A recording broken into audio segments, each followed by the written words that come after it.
Hey there, folks. So I'm in Milwaukee, Oregon,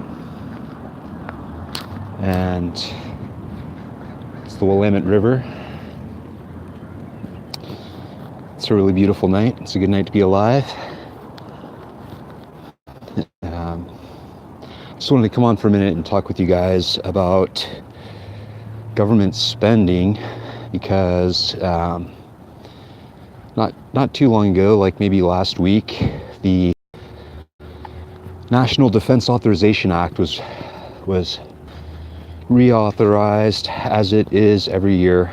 And basically what the National Defense Authorization Act does is it funds all of the programs associated with national defense.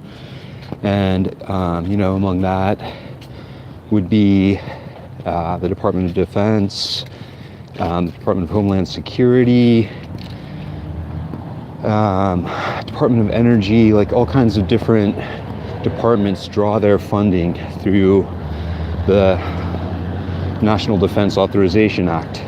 And as part of the National Defense Authorization Act, this time around, what ends up happening is the Patriot Act is extended. So a lot of the clauses that were put in place by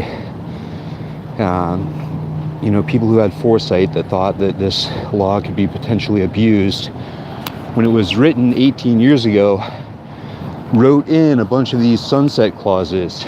And so the National Defense Authorization Act creates a situation where a bunch of spending goes into the Department of Defense.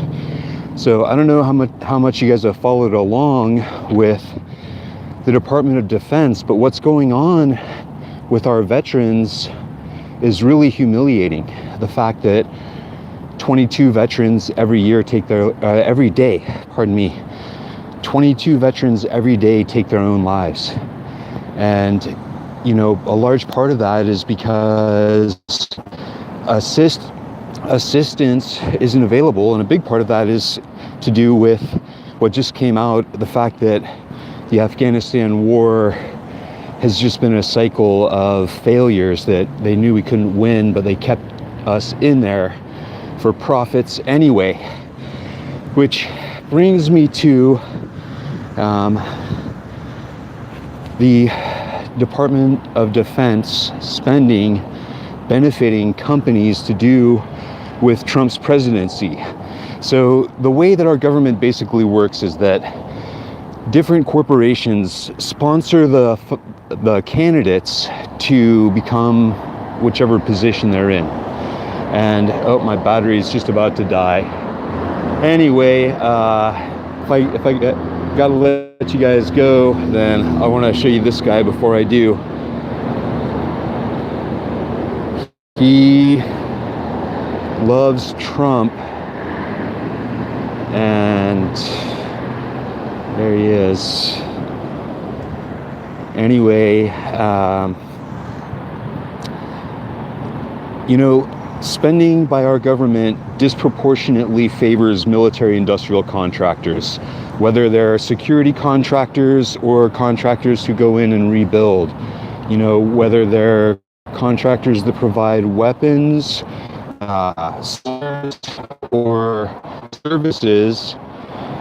We spend a huge percentage of our gross domestic product on creating a military might that in essence is a resource acquisition arm for this very small minority of people who control our government.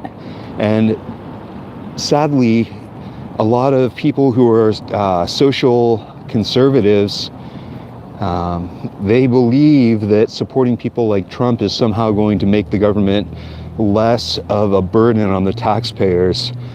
But that hasn't been how it worked out so far. So anyway,